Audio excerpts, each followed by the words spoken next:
Isabel. Um, there are, I'm a little emotional right now, so I'm just gathering myself. Contained in this bill are a new set of rights for victims, except the victims that we're talking about here are retailers like Target and Walmart. And in this bill, they get consideration that victims of violent crime, that rape victims, that domestic violence victims do not get. And I am blown away at our rush to do this at a time when, I mean, I hear from the other side of the aisle constantly. Who's thinking about the victims? What are we doing for the victims? And today, what we are doing is telling survivors of gender-based violence that Walmart and Target are more important than them, that Walmart and Target are more worthy of protection than they are.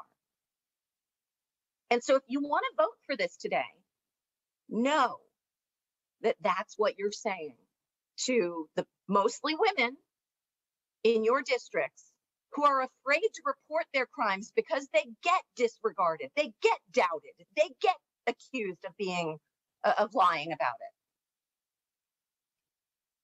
it. The messages we send make a difference in the way survivors exist in our world. And today, we are telling them we don't care about them. We have had plenty of time to make changes to this bill to make the bankers happy. We went out of our way to make sure that there wasn't any conflict between the retailers and the bankers. But we told the folks that represent survivors of gender-based violence that they need to wait till the fall so that this can take effect immediately.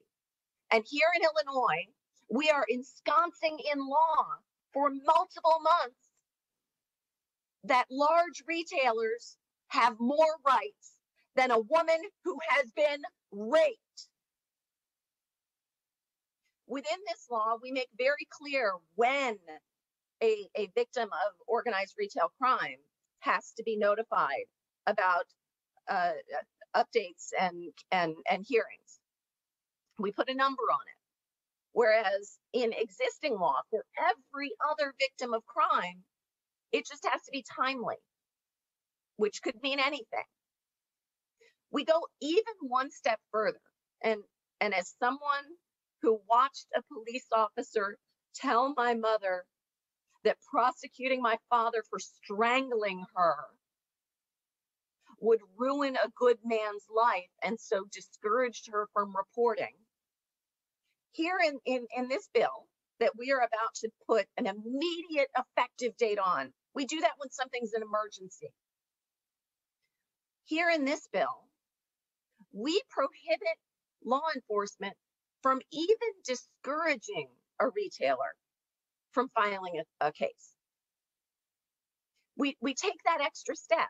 We prohibit law enforcement from refusing to take reports in domestic violence and sexual assault cases. But that doesn't stop them from discouraging. We went one step further here because God forbid anybody should suggest maybe some leniency to Target or Walmart. If you vote yes for this bill, you are telling me and every survivor in the state of Illinois to pound sand. You are telling me and every survivor in the state of Illinois that you care more about the retailers and the businesses in your districts than the victims of violent crime. I strongly urge a no vote.